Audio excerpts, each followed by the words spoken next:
ചേലക്കരയിൽ വർഗീയ ലഘുലേഖ പ്രചരിപ്പിച്ചതിൽ പോലീസ് കേസെടുത്തു. ഉപതെരഞ്ഞെടുപ്പ് കാലത്ത് സമൂഹത്തിൽ ലഹളയുണ്ടാക്കാൻ ശ്രമമെന്നാണ് എഫ്ഐആറിൽ പറയുന്നത്.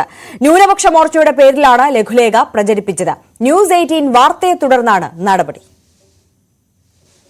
ഭാരതീയ ന്യായ സംഹിതയിലെ 192 വകുപ്പ് പ്രകാരമാണ് കേസ്.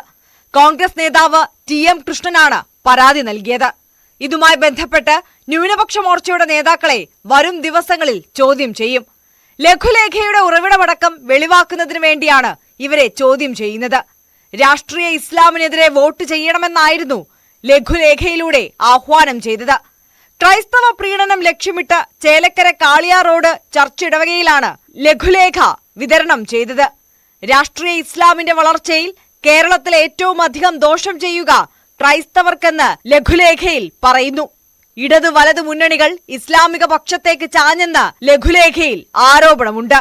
മുനമ്പം പ്രശ്നവും മൂവാറ്റുപുഴ നിർമ്മല കോളേജിലെ നിസ്കാരമുറി വിവാദവും ലഘുലേഖയിൽ പരാമർശിക്കുന്നുണ്ട്. ഇത്തരത്തിലുള്ള ലഘുലേഖകൾ വിതരണം ചെയ്യുമ്പോൾ തെരഞ്ഞെടുപ്പ് കമ്മീഷനെ അറിയിക്കേണ്ടതുണ്ട്. എന്നാൽ ഇതിലും തെരഞ്ഞെടുപ്പ് കമ്മീഷനെ തെറ്റിദ്ധരിപ്പിക്കാനും ശ്രമം നടന്നു.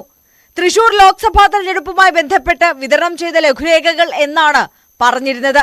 എന്നാൽ ലഘുലേഖയിൽ തെരഞ്ഞെടുപ്പിന് ശേഷമുണ്ടായ വിഷയങ്ങളാണ് പരാമർശിക്കുന്നത്. സംഭവത്തിൽ തെരഞ്ഞെടുപ്പ് കമ്മീഷനും ഉടൻ പരാതി നൽകും. ന്യൂസ് 18 ചേലക്കര.